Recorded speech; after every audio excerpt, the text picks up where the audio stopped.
Call this meeting to order. Roll, please. Showalter. Here. Myers. Howard. Here. Redland. Here. Thompson. Here. Please join me for the Pledge of Allegiance. I pledge allegiance to the flag of the United States of America and to the republic for which it stands, one nation, under God, indivisible, with liberty and justice for all. All right. Good evening, everybody. Do we have anybody signed up for public comment tonight? Do not. Then let's move on to the consent agenda. We have A, the commission meeting minutes, B, special commission work session minutes, and C, appropriation ordinances 2023-08, 2023-08A, and 2023-P08. Any questions, comments, concerns on those? Move to approve the consent agenda, items A, B, and C. I have a motion by Commissioner Redland. Second. A second by Commissioner Howard. Any other further discussion? Roll, please. Howard. Yes. Redland. Yes. Myers. Showalter. Yes. Thompson. Yes. Okay, let's move into presentations and proclamations. We do have a proclamation again this week. Arbor Day is coming up on April 28th.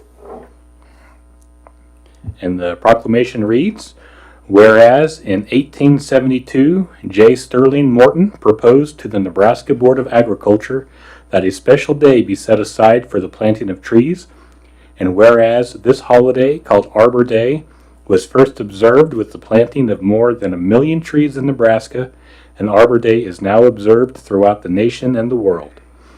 And whereas trees reduce the erosion of our precious topsoil by wind and water, cut heating and cooling costs, moderate the temperature, clean the air, produce oxygen, and provide habitat for wildlife. And whereas trees are a renewable resource giving us paper, wood for our homes, fuel for our fires, and countless other wood products. And whereas trees in our city increase property values, enhance the economic vitality of business areas, and beautify our community. And whereas trees, wherever they are planted, are a source of joy and spiritual renewal. And whereas Goodland has been recognized as a Tree City USA by the National Arbor Day Foundation for 44 years and desires to continue its tree planting practices. Now, therefore, we, the City of Goodland, do hereby proclaim April 28th, 2023 as Arbor Day in the City of Goodland and encourage all citizens and businesses to join in the celebration thereof. And we urge all citizens to plant trees to promote the well-being of this and all future generations. In witness whereof, I have hereunto set my hand and caused the seal of the City of Goodland, Kansas, to be affixed the 17th day of April 2023. Okay, and do we have any information for what we're going to be planting or doing for Arbor Day? I would defer to Danny, who's got it all set up. We're gonna have a ceremony at north of the water park, kind of where we have the concerts at. Okay. We're gonna put another row of Canadian red cherry trees there. So Friday the 28th at 1:30. 1:30. Perfect. A week from Friday. The week from this Well, the 28th. The 20th, yeah. 1:30. Okay. Hope to see you there. Awesome. Great. Thank you, Danny. Okay, now we have a presentation about the lead service line project. Come on up. Okay. Probably don't have to introduce myself. I'm sure you all know who I am. So we'll just get started. Tonight, we'll be discussing lead and copper. We're bringing this to your attention because the EPA has made changes in the current regulations, and hopefully this presentation will help at least give you a good understanding of some of the change. We'll see if Josh can get his presentation ready. A few things that we'll touch on is what is the regulation now as it currently stands? How is the regulation going to change? What does that require us to do? And how will we accomplish these requirements? And we being the City of Goodland and the entire staff. Okay. Lead and copper in our drinking water has been an issue for many years. Lead is a neotoxin and leads to many health issues. Children are the most vulnerable to lead. No level of lead is safe, and it's long-lasting in children. It's also not good for pregnant moms. The fetus is 4 times as likely to have side effects such as child obesity, along with brain, kidney, and nervous system damage. This could also result in miscarriages, stillborn, or premature birth. It affects every organ and system in our bodies. And once you get it in your bloodstream, you can store it in organs and tissues, bones, and teeth. The bone stores the most lead and can store lead up to 30 years. So it's a lasting effect. Some of the symptoms of lead poisoning for children include headaches, slowed growth, hearing loss, and behavioral problems. And in adults, headaches, high blood pressure, memory problems, mood changes, and you can see there's many other symptoms and side effects of lead poisoning. So a little bit of a background. It is because of the lead and copper levels found in drinking water that the lead and copper rule was established. It was established in 1991. This is a treatment technique regulation, not a maximum containment regulation. Meaning it's a rule on how we treat it, not what we can be exposed to. The regulation affects the entire United States. So lead can or cannot be found in the water itself, but can appear at our taps through pipes, faucets, and fixtures. To keep the lead out of the water, the lead and copper rule requires treatment of the water to help the corrosion of the pipes and fixtures in the home. So why a change? Everyone's heard of Flint, Michigan, right? Their water crisis happened in 2014, and for some of you that don't know, the city was broke because a lot of the car dealership or the car facilities manufacturer. pulled out. Thank you. I'm sorry, pulled out, and so they were trying to save money, and they switched their water supply from the Detroit Public Water Supply to the Flint River. The Flint River water was more corrosive than the treated Detroit water, and for months the water ate away at the old pipes, causing lead and other heavy metals from service lines to eat away at the pipes. And this caused service lines and residential to be high in lead, which started causing a lot of health issues. Had the city officials followed the EPA regulation, then the problem would have been taken care of rather quickly, but they chose to hide their findings, and therefore these issues lasted well into 2019 to get the water back to a safe level. So of course, with every action, there is a reaction by the government. Sorry, I'm missing a page. I'm just going to go on. So what the EPA did is they came out and said, well, we're going to look at the lead and copper rule. Sorry, I'm nervous. And right now, these are our current requirements. We're required to test 20 sites every 3 years. Once we test those sites, and Neil can correct me if I'm wrong, we have to notify every individual that would drink from that tap of the results. We have 30 days to do that, and we have to give them information, and they have to sign off on it. And then we have to send a CCR letter to residents yearly with all the water testing results. And also, I gave you a copy of what the CCR looks like this year. We've already done it. It will be posted on our website. That is a requirement. And it has to go, information put in the newsletter that they can find it here at the city office. And then it has to be delivered to anyone that does not receive a water bill. So we'll take it to places like the Handy and Sparks Towers. I've taken it to the post office and anywhere that people might be that wouldn't normally get a water bill.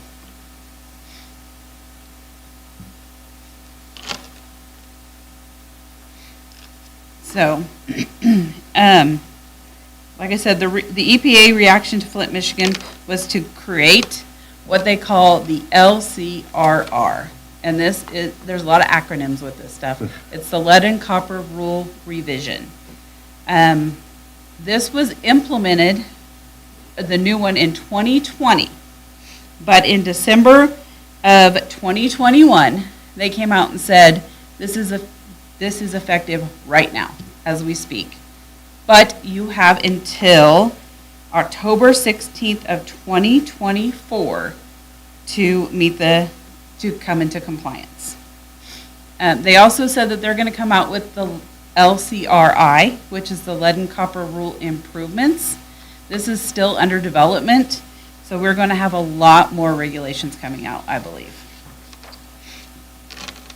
So let's understand the LCRR first.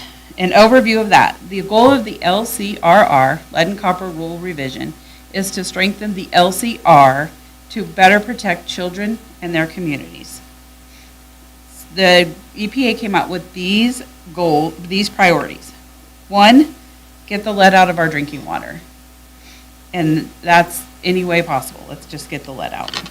2, empower communities through information so consumers can take steps to get the lead out. And then 3, to better protect children at schools and child care facilities. So let's focus on the first goal. That's the hardest part for us right now, get the lead out. Under the LCRR, systems will have to adjust their sampling sites to better target locations with lead service lines. Some systems will be required to test more, some may be required to test less. We won't know what our testing sites look like until we finish our what we call a lead service line inventory, and we'll talk more about that in a little bit. New TAP sampling procedures for collecting samples will be initiated. Like I said, Neil can talk a little bit more on this if you would like to, but they're now going to be required to do what's called a fifth liter. So they'll have to take 5 liters of water from a collecting site. And they will still have to notify the residents of the results in 30 days. The frequency of these sampling sites will become more. It will be no less than every year.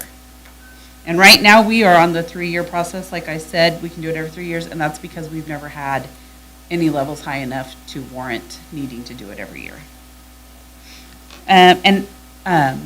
The trigger action is a new term that they've introduced. You have a trigger action and the action trigger, or the action. Golly, I'm so sorry, I'm fumbling through this. And they have the trigger action level and the action level. So if you're at the trigger level but below the action level, you only have to be required to test more often. But if you're at the action level, then there's more rules and regulations put on to how you're going to treat your water and how often you treat it, and you have to keep your levels down for 2 years after you've hit that. So there's a lot more regulations when it comes to that. Okay, so we're going to stay focused on get the lead out. All systems will be required to develop a lead service line inventory. Once that is complete, the system knows where possible lead service lines are, and they will develop a lead replacement plan. Both of those have to be submitted to KDHE by October 16th of 2024. We already do know that there will be a percentage of lead lines, once we do the inventory, that we'll have to replace every year under regulatory. Yes, sir. Now, when you say lead service line, what part of the piping are you talking about? Is that from the meter to the house, or within the house, or where? So I'm getting to that, but thank you. Yes. So when we talk lead service line, that is from the water treatment plant to the tap at the resident, at the business, wherever. So it's going to be a full system check from our main lines to our service lines to the customer service lines to their inside fixtures. It's a complete, that's why it's such a lengthy process, is because it's a lot of information. And that was the next thing. It will be done, the water system will be developed on the entire system. The inventory must include from the water treatment plant, next slide, Josh, to the tap, And then these inventories are required to be updated. Anytime there's a change, we have to keep them updated and resubmitted every year along with our CCR. So once we get it, updating it won't be too hard, except for we rely on people to let us know that they've made a change in their plumbing in their home. So next is a drawing that explains a little bit better how our services look. You can see from the main line to what we call it the meter can, but it's meter box. That's considered public side. That's our side, public water system. From the meter can to the point of entry of the house is the customer service line, and then anything inside the home also. So right now, the focus for many, many communities is the lead service survey. It's to get this completed by October of 2024. The state of Kansas has put a spreadsheet together for us, so we're very lucky to live in the state of Kansas because they have put this Excel sheet out there for us. It has 21 fillable columns to be done by the water system. And then based on those 21 columns, it'll have 6 columns that are automatically calculated. And I'm going to go through the columns so that you guys understand what's in there. The water system ID is going to be the same for everyone because that's our system ID, so that'll be pretty easy.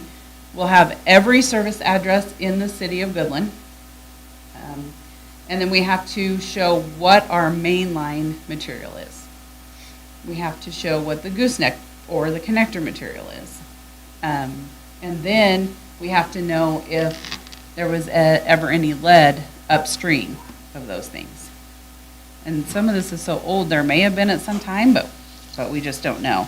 And this stuff, they ask to fill it out to the best of our knowledge. They're obviously not going to come and double check our work. So this is to the best of our knowledge. The next few slides are all on the public water supply side. We'll have to know what the service line is. That's from the main to the meter can. We'll have to know if that was ever upstream of lead or if it was ever lead, the size of that, and then when it was installed. So the size, I think, will be pretty easy. We'll know what size meter they have, so we'll base it off that. Most of them are similar. The size of the meter tells what size of line they have. And then you go to the private side. So you have to know their line material, from the meter can to the house, what that material is, what size that is, and when that was installed. We have to know what building type, which again is fairly simple. Most places are going to be single family, multifamily is going to be apartments, and then we have industrial.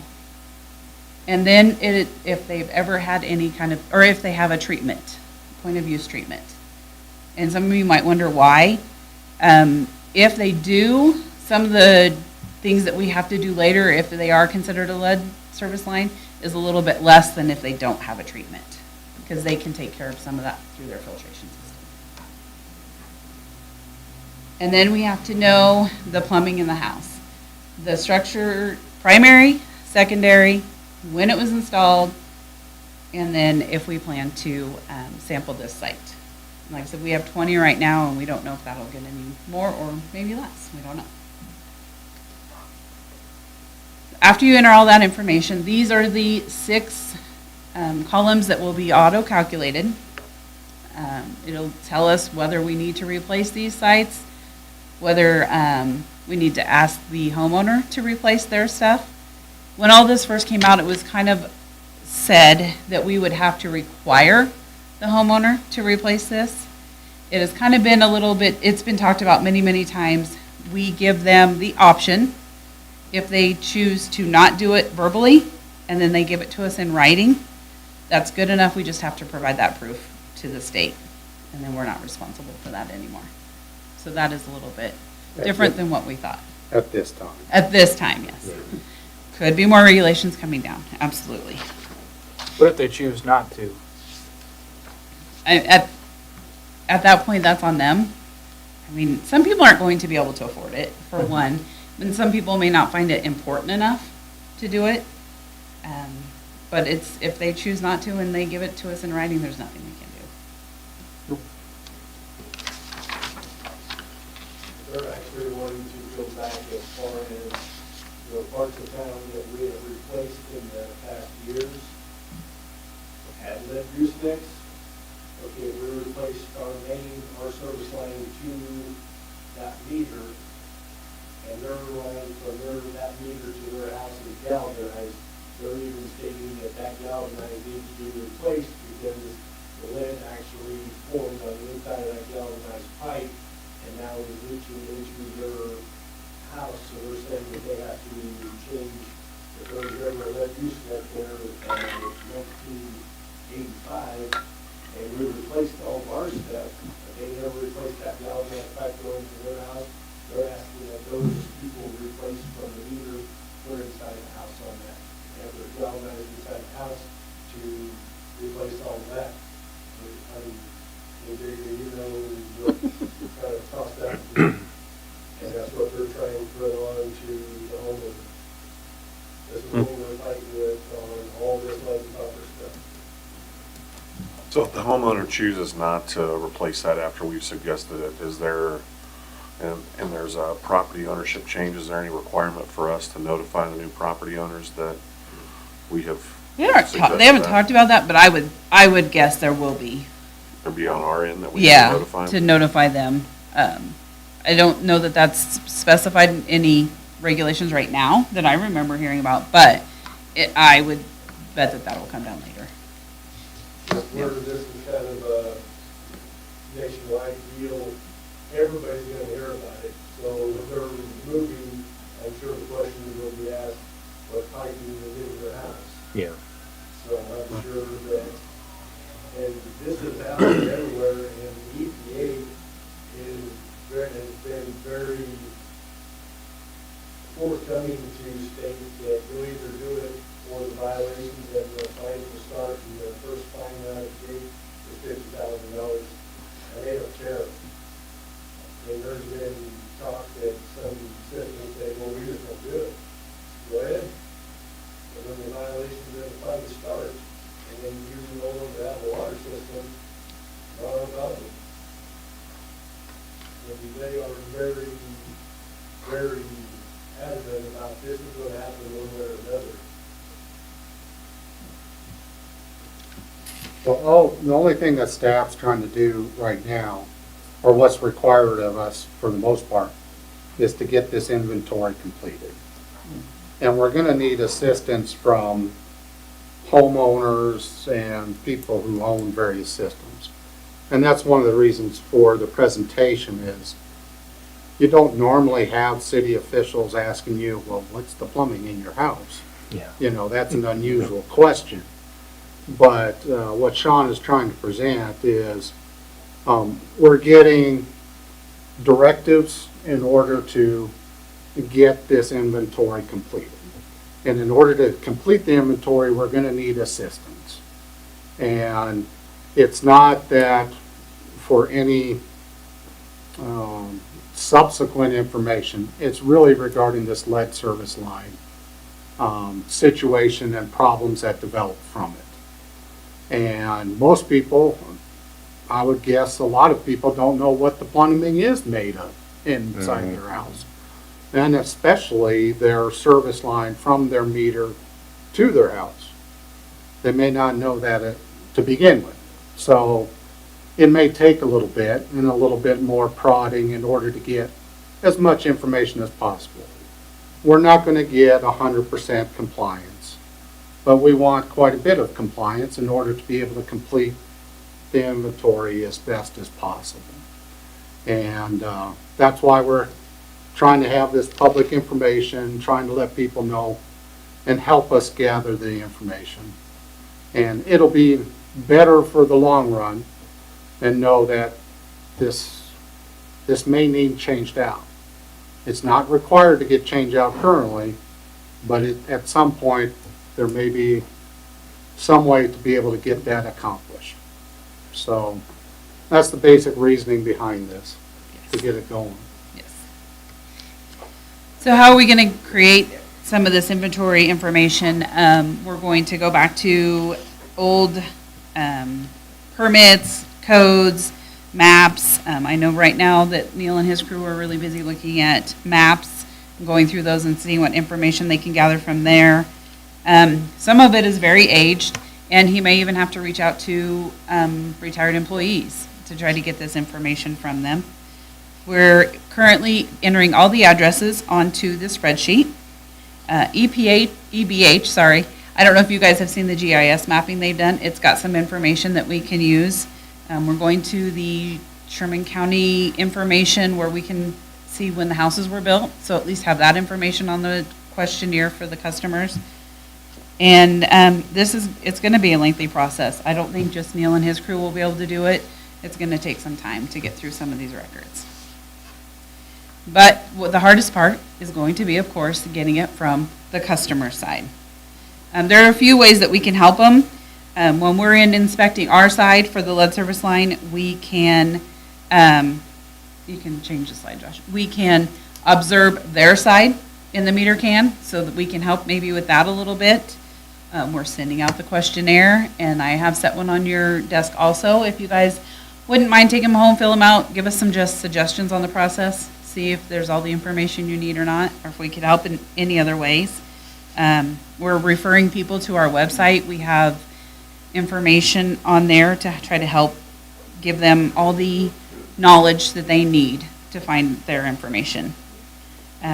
Also, if we have the homeowners, we've asked them to take a picture if they don't know and email it to us. Maybe we can help them identify. Trying to do everything we can so that it's just not a hassle and it's not overwhelming to some of these customers.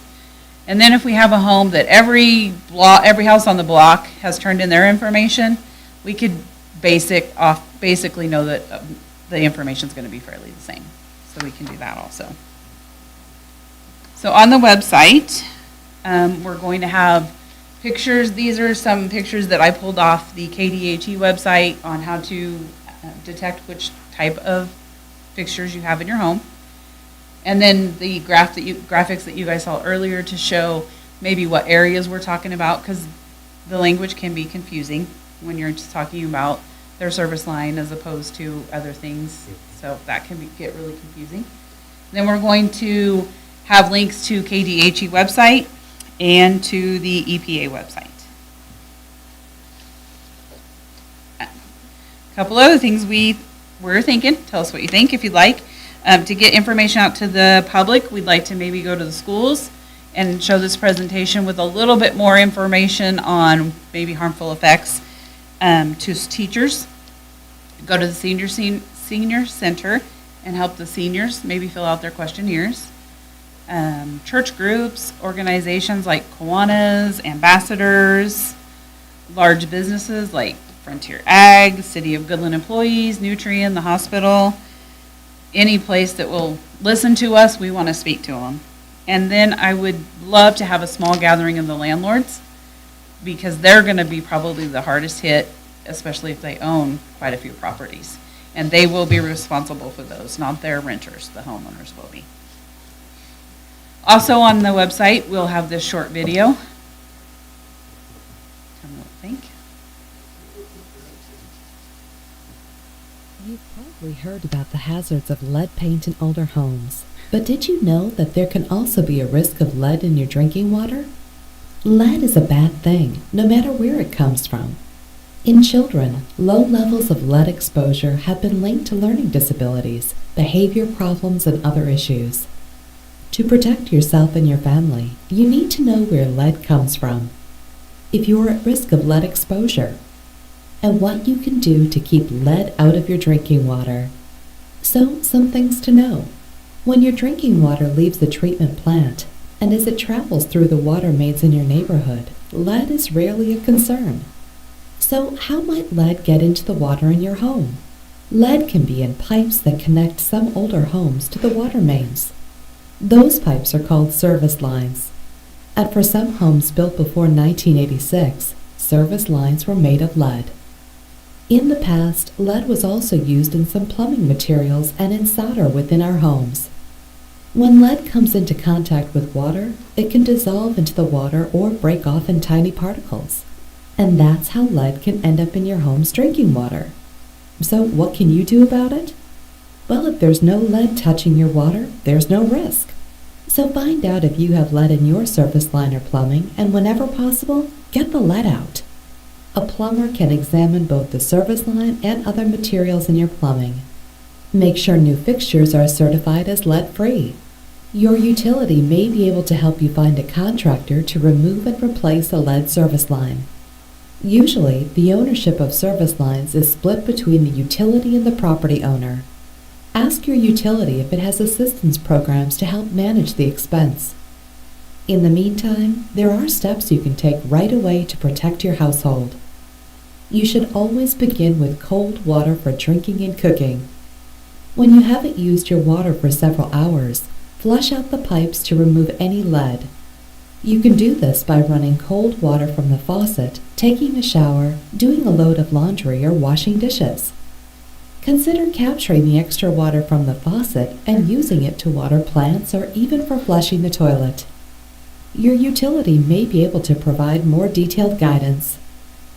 You should also clean out your faucet aerators because they can collect lead particles. And you can even purchase a home filter certified to remove lead. If you do, make sure it is properly maintained. Contact your water utility for additional details or visit drinktap.org. You can also have your water tested by a certified lab to see if lead is present. Your water utility strives to provide safe and healthy water for your home. We all play a role in keeping it that way. Together, let's get the lead out. This message brought to you by the American Water Works Association. Okay, so in review, what is the regulation? Right now, we're required to do 20 sites 3 times a year, notify the individual within 30 days, and send a CCR letter. And how is that changing? It's possible that we may have to do more testing at more locations. We'll still have to notify people, but we'll have to keep the lead service line inventory updated yearly, along with the CCR letter. Then, for what does this require us to do? Obviously, it requires us to make a lead and copper service line inventory on every water line from the water treatment plant to the tap at every resident or business in Goodland. And then how will we accomplish this? We're going to get the word out as best we can with questionnaires and a complete review of our system from the past. So are there any questions, comments? I thought it was a good presentation overall, just kind of good information regarding everything that we're needing and what's the actual requirements, and that all we're really doing right now is collecting information, and who knows what might come in the future. So are these going to go out with the utility bills? We're They're going to go out just mailed planning individually? just individually. Okay. Yeah, I thought all the different ideas as far as trying to get the information out. Schools is always a good place to get information out. You know, I know there's a pretty extensive landlord list that you guys have that you can contact all the landlords and stuff. But yeah, Facebook, you know, links back to the website. I mean, I feel like you have a lot of things in place that anybody who, once they hear about it, can very easily complete it if they so desire, you know. So good job for that. Thank you. Thank you. Thank you, guys. All right. Thank you.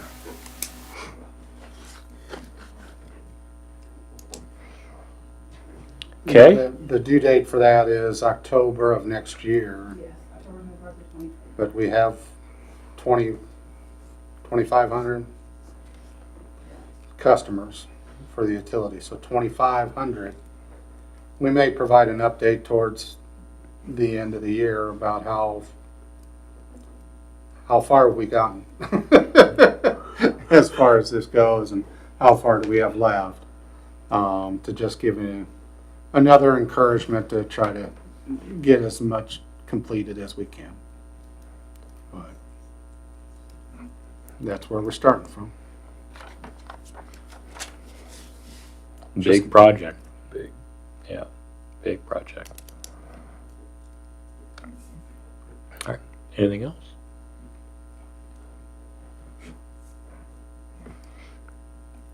Okay, we don't have any ordinances or resolutions, so we will move on to formal actions. We have a Park and Tree Board application for Jerry Becker. Jerry is the one who came and spoke to us last meeting at public comment, and he spoke about trees and wanting to join, to help out and join in any way that he could, and he has followed through with an application to join the board. If anyone has any questions, comments, or concerns regarding his application? He's obviously motivated. Yep, that's good. I think that's a good thing, so I have no issues. No issues here either. It's always a plus to have somebody volunteer. So I move that we appoint Jerry Beaker to the Parks and Tree Board. I'll second. I have a motion by Commissioner Howard and a second by Commissioner Redlin. Any other further discussion? Roll, please. Redlin, Yes. Thompson, Yes. Howard, Yes. Showalter, Yes. Myers. Okay, discussion items regarding the South Loop and electrical system upgrades. Kent, I'll start with you. You can defer. I will defer to Dustin because he knows far more than I do, but we've had, I guess I'll preface his discussion about it is we've had an inquiry regarding an additional service that would require some additional power on the South Loop, and it's pointed out on a project that actually the electric department and Dustin specifically has been planning for several years. So I asked him to provide a little bit of background regarding South Loop project, maybe become more of a priority in a short time frame. So I'll let Dustin take it from there. So we're kind of at the point where I thought we'd be a few years back. Started this. I took over as superintendent of distribution in 2011, and we started some big ticket items, putting back, one being 7 Mile tie coming in.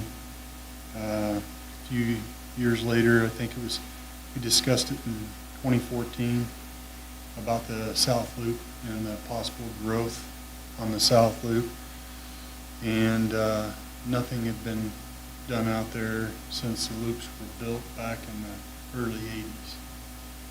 So, and there's been quite a bit of growth out there, just even in the last 10 years. Since we started putting the money back in 2015,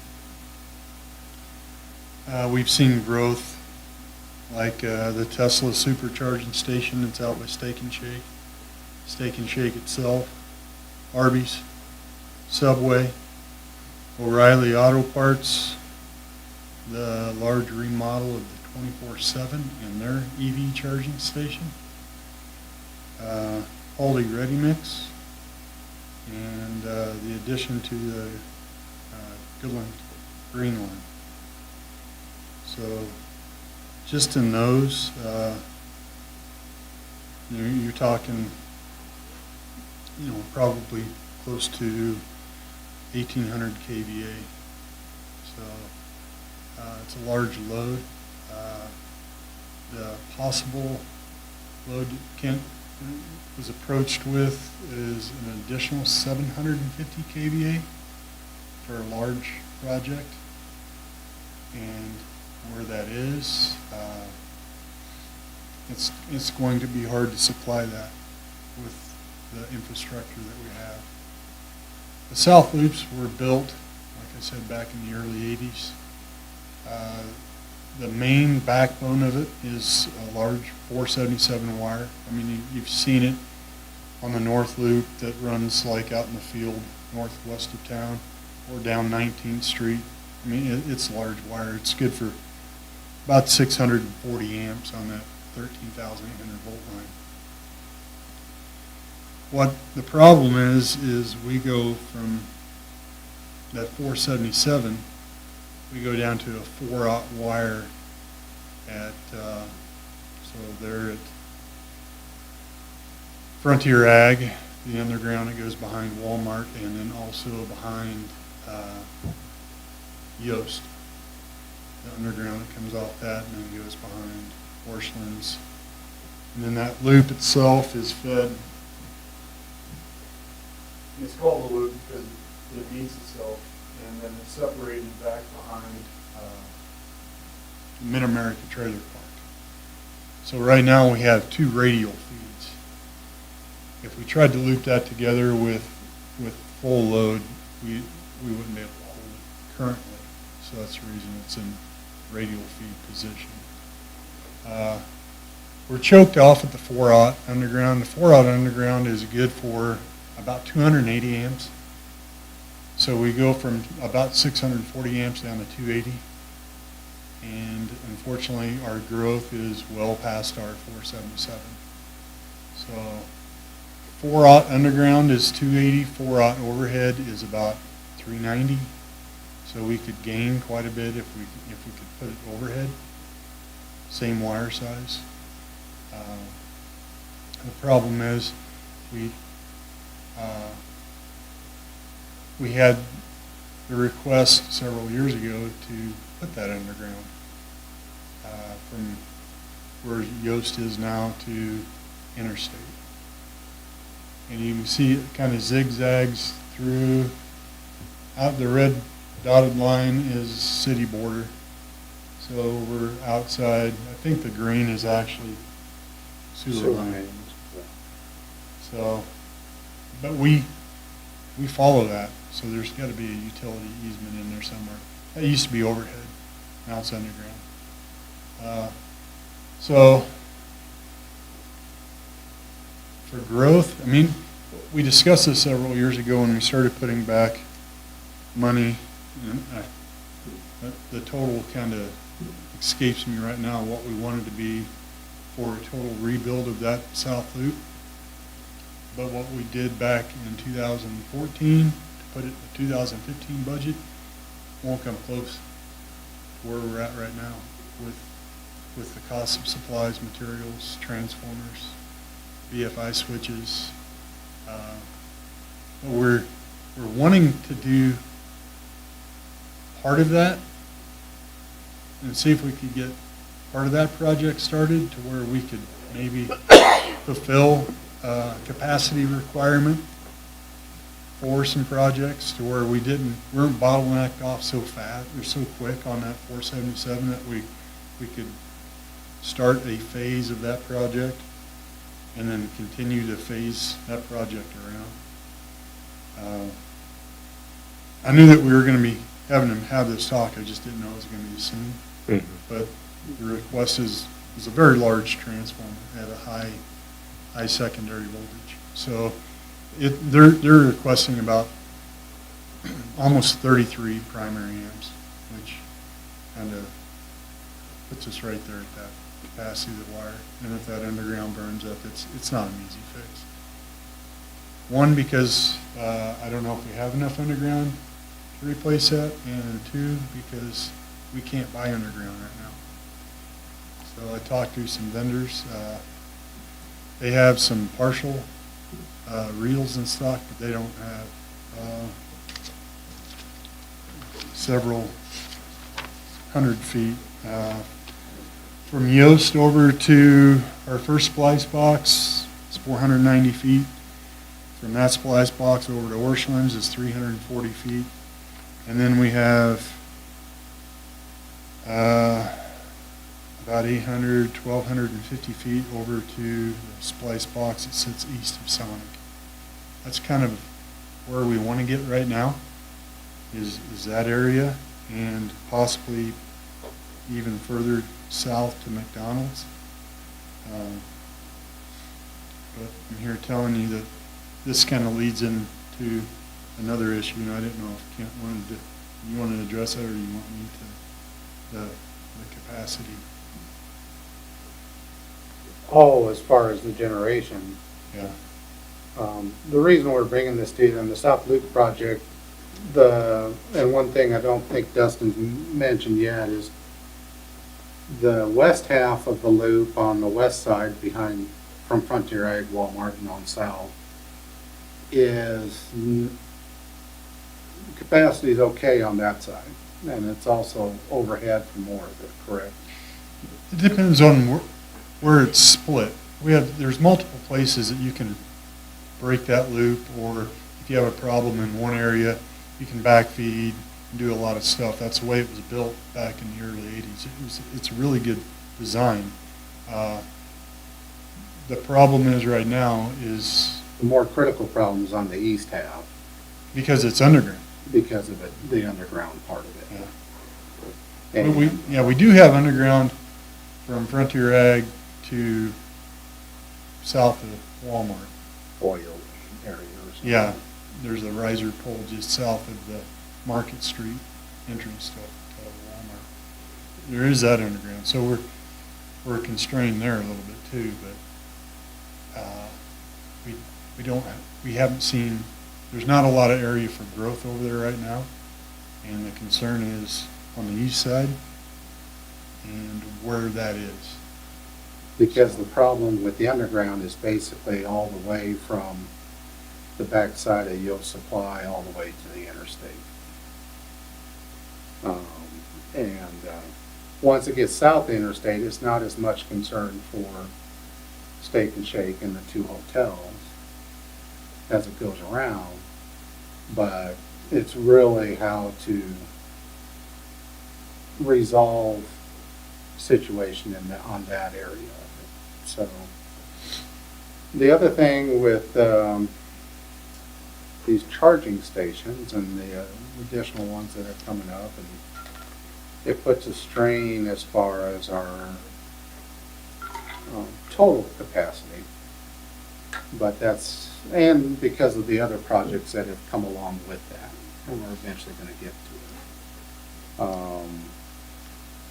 So we'll be talking more about that at probably another time, because we haven't totally fleshed it out amongst ourselves to even present it. But our total capacity, we always, as far as our power plant, not power coming from the outside that supplies us, 99% of the time. But our internal capacity needs to be at 115% of whatever we're generating.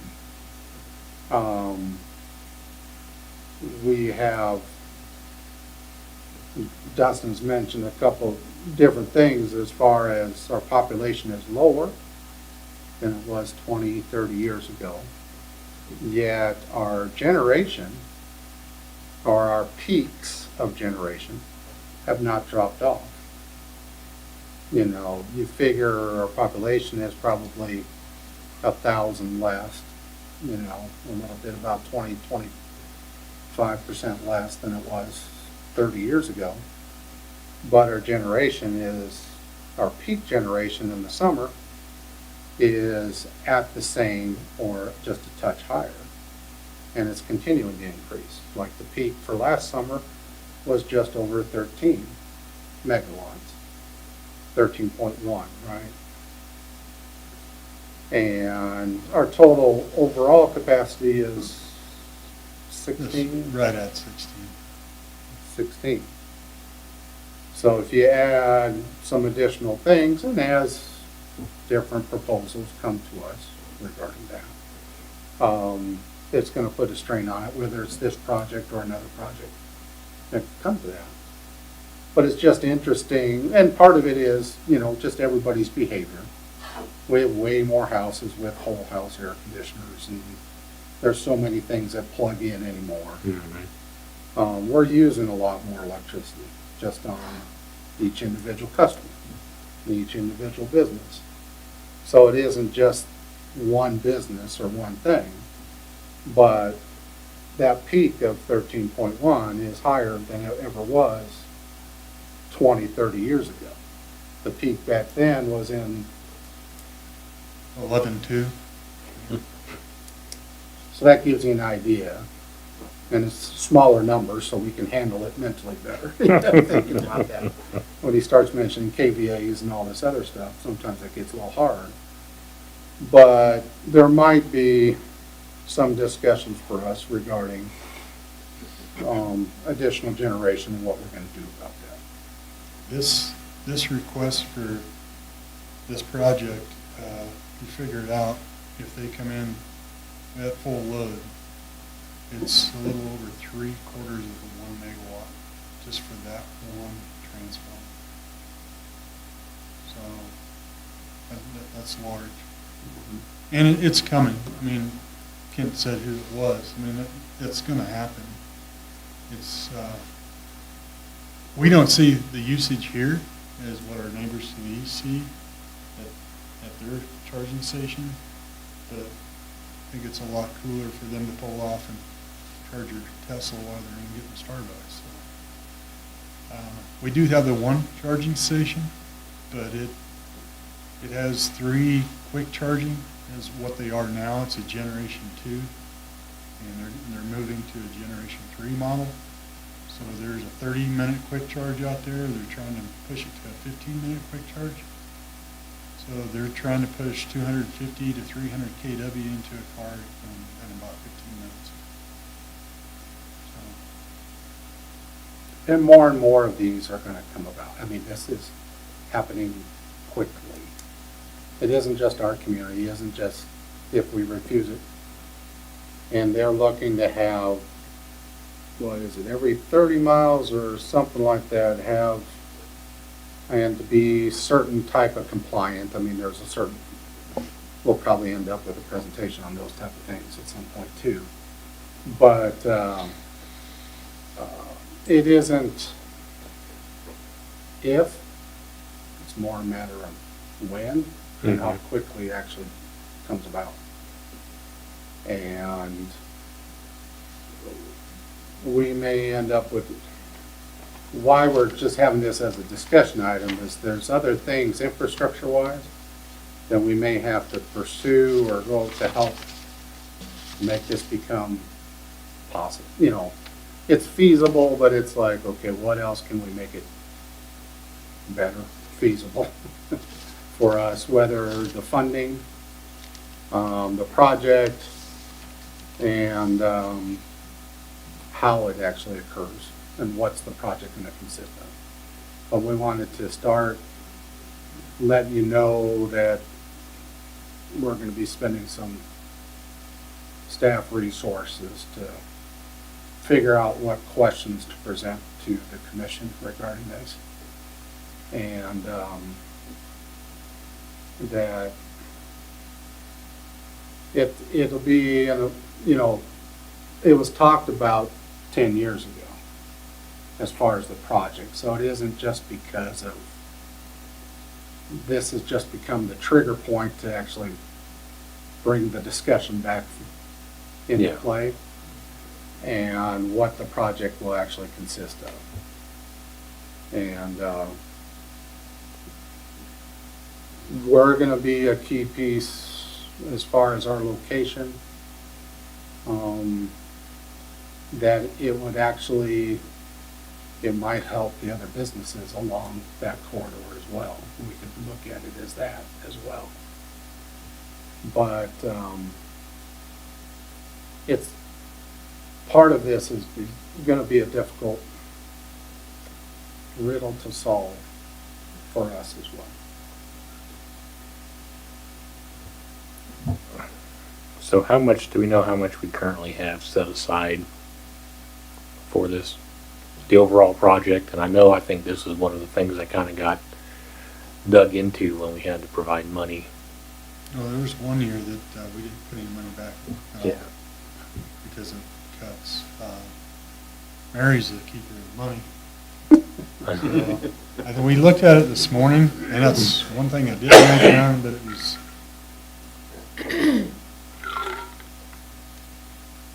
I think it's a little over $1 million. But It's like 1.2 or something. yeah, it's I a want little to over make $1 sure I million. have it right. 1.1 or 1.2. So is that, Yeah, little over 1.2. is that one of the projects that we had to borrow from to pay for the big utility bill? it was No. one. No, It's not not the that one? utility We bill. borrowed from the 7 Mile tile. The 7 Mile, okay. So I think there was money borrowed. It was on the, when we did when the commission paid off the water loan a number of years ago, they borrowed from this fund. But it's not one that's getting money put back into it because we borrowed This one? from it. Yeah. It is, but it's one that, like, one year not you, but the commission chose to not put anything. And then since then, I think in 1 year it's had about 100,000 or 90,000 or 70, it's getting money put into it, but it's not funded. Not the full planned. amount Yeah. per year that we wanted to. So we got 1.2 million in there. I mean, just ballpark, if you even know, maybe this is a terrible question to ask, but just to do like this small portion of the large project, what kind of a dollar amount are we looking at?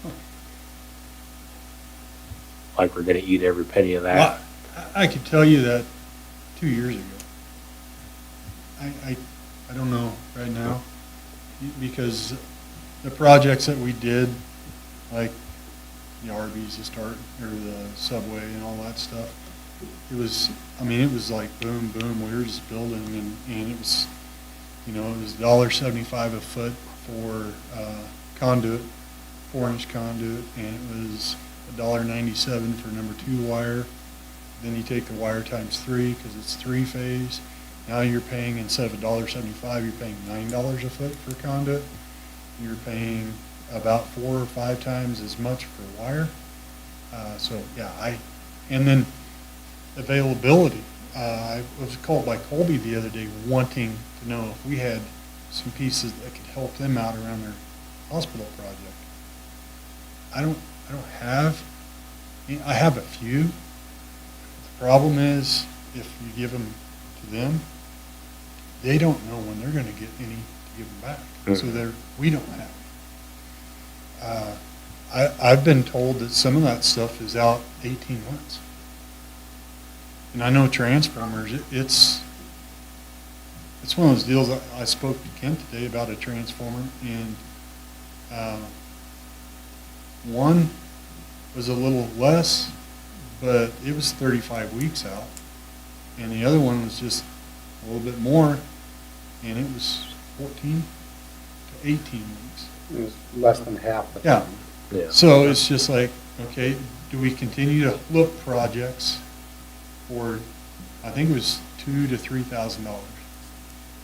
And I know that, like at the college, we've held that project up because I still don't have a transformer. And we're hoping to get that in to where as soon as school gets out, we're going to go in and get that project done. I hope. I don't know. I know that they built the transformer, tested it, and failed. So they have to rebuild the transformer. So we had a problem with a transformer at the dorms. I didn't have a transformer that size, so we undersized that transformer, hoping that it's going to get us through because I didn't have a transformer to replace that transformer.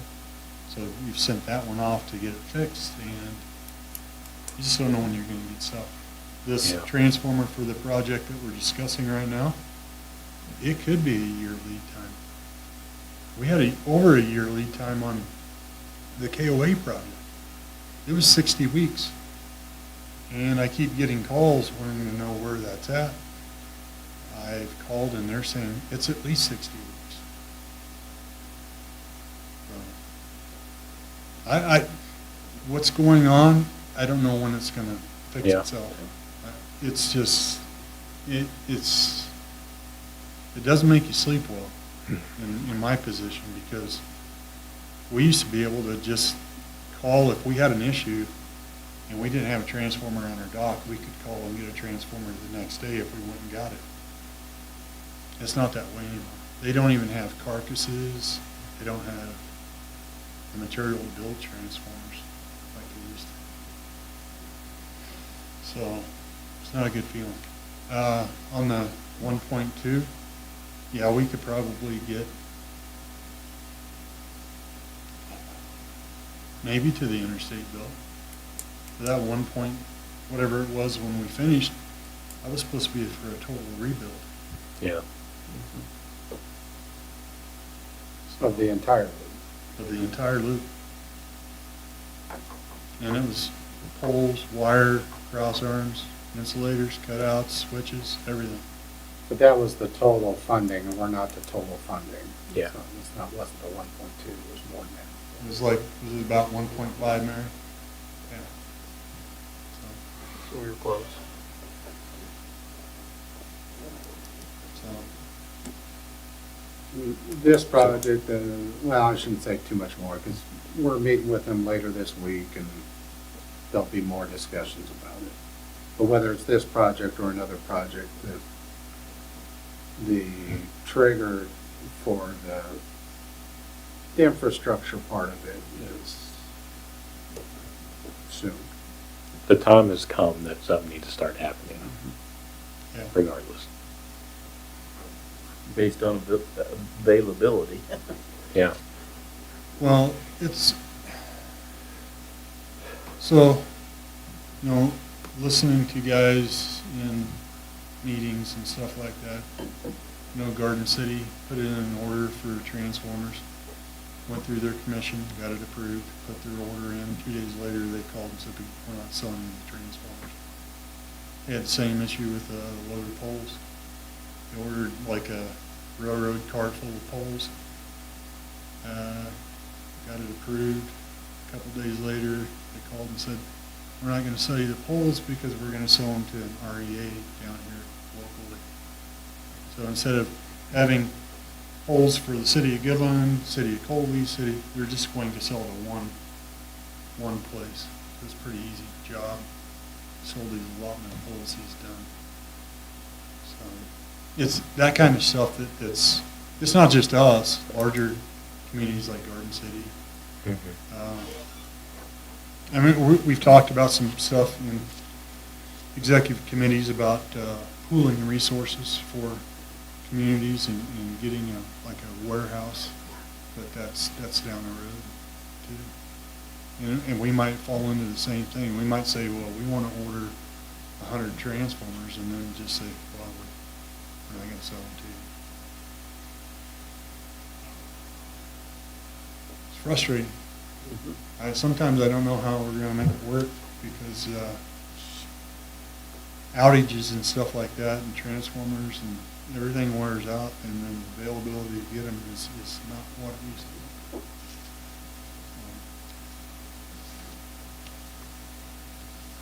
Okay, well, thanks for the lighthearted chat. But, yeah, I think we do understand that it is a need that its time has come, and we need to address it, so I hope we come up with some sort of a good plan to do so. Thank you. All right, thank you. Thank you. Any other discussion items? And let's move on to reports, starting with our city manager, Kent. Your manager memo is in the packet, as well as the month-end fund balances. The city's funds are solvent and they're doing well at this point. Couple other things I didn't include on here is we will have cleanup coming up on the first week of May 4th and 5th, where city staff get involved and other folks get involved with cleanup at the residences. We're going to drop off stuff. Water, also, I know it's gotten warm awful quick, at least depending on the day. And then it gets back cooler, but there seems to be an awful lot of people watering quite a bit, and it's awful early in the year to be watering a lot. As we move into the summer months, we will be encouraging conservation. We'll probably put something in front of you as well. Encourage people, especially when it gets really warm, during the summer months, to not water in the middle of the afternoon. It really doesn't do any good for your lawn just to water at 3 p.m. in the afternoon when it's over 100 outside. If you can encourage watering in the evenings or in the mornings, would certainly do that. That'll help your lawn better, or your garden better, and it won't take as much to water. And we are also getting a well rehabbed. Well number 5 is getting rehabbed.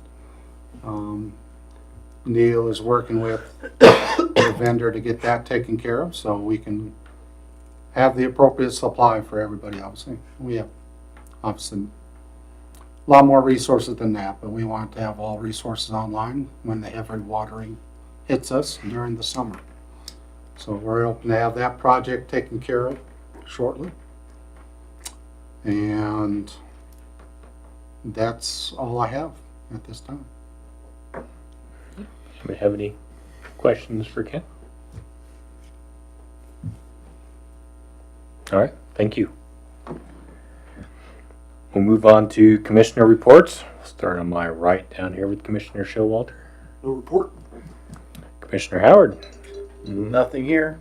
Commissioner Redlin. Nothing to report. And I also have nothing to report. So on that, I would entertain a motion to adjourn. So moved. I have a motion by Commissioner Redlin. Second. Second by Commissioner Showalter. All in favor say aye. Aye. Aye. All right, thank you, everybody. You seem so.